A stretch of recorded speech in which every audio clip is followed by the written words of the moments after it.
Puc anar on vulgui? Cada història que imaginis dins dels somnis li ensenyava alguna cosa nova. El món no té límits. Tot és possible. Benvinguts! Soc l'Anna de Santiago i avui estic aquí amb el Rufus per explicar-vos la força dels somnis. Ens acompanyeu? El Jordi era un nen amb una imaginació desbordant. Cada nit, abans de tancar els ulls, li agradava pensar en alguna cosa que li agradaria somiar. Els seus pares sovint li deien que els somnis són com un món màgic on tot és possible. I en Jordi els prenia la paraula. Abans de dormir, s'estirava al llit, mirava el sostre i deixava que les idees dansessin per la seva ment. Un dia, mentre es preparava per anar a dormir, el Jordi es va preguntar: què passaria si jo pogués decidir exactament on anar en els meus somnis? Així que, amb aquella pregunta al cap, va tancar els ulls i va començar a imaginar. Aquella nit passaria alguna cosa extraordinària. En el moment en què va tancar els ulls, el Jordi va notar que una llum suau l'envoltava. No era una llum qualsevol, sinó una brillantor blava i platejada que semblava brollar en el seu propi cap. De sobte es va trobar dret, al mig d'un prat immens ple de flors que brillaven com les estrelles.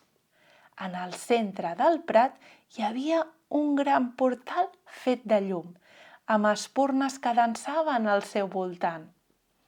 Una veu dolça va sortir del portal. Benvingut, Jordi! Has descobert el portal dels somnis. Aquí la teva imaginació mana i pots anar on tu vulguis. Només has de pensar en allò que vols somiar i el portal t'hi portarà. El Jordi va somriure d'emoció. Puc anar on vulgui? A qualsevol lloc que imagini? La veu va respondre amb una rialla suau. Exacte, Jordi, però recorda, com més deixis volar la teva imaginació, més lluny arribaràs. El Jordi va pensar en una cosa que sempre l'havia fascinat, el mar. Li encantava la idea de nedar amb els peixos de colors, explorar tresors amagats i veure les meravelles del fons marí. Així que va tancar els ulls i va pensar amb força en un oceà màgic. Quan els va tornar a obrir, estava submergit en un món aquàtic impressionant. L'aigua era tan clara com el vidre i tot estava il·luminat per una llum suau que venia del fons. Al seu voltant hi havia bancs de peixos que canviaven de color mentre nadaven. Meduses que brillaven com petites llunes i enormes tortugues que semblava flotar sobre el fons.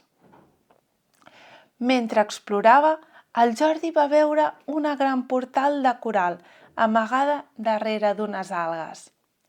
Quan la va obrir, va descobrir un tresor que no era d'or ni joies, sinó llibres amb històries increïbles que parlaven d'aventures passades i futures. Un peix que parlava es va acostar a ell i li va dir: aquest és l'oceà dels somiadors. Aquí cada història que imaginis es converteix en un món per explorar.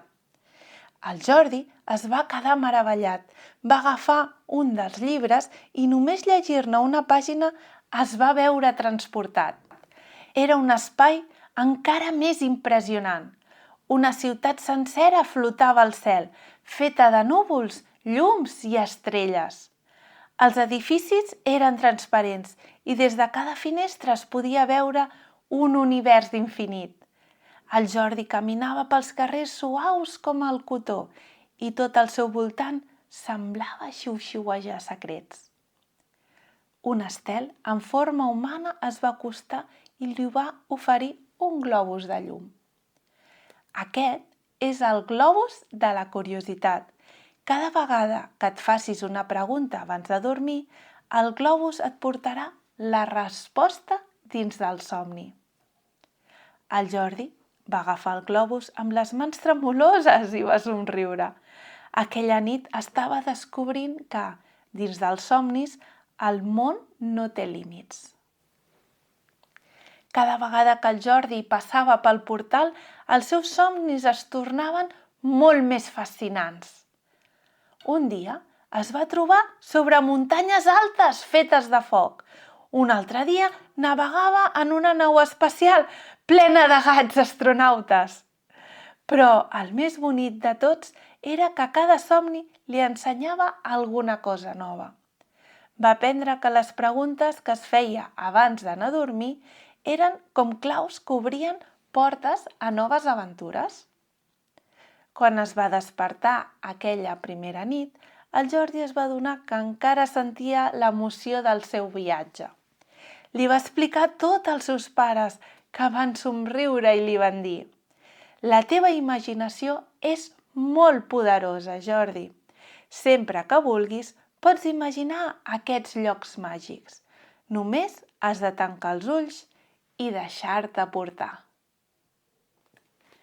I és així com acaba el conte d'avui. Moltes gràcies per acompanyar-nos.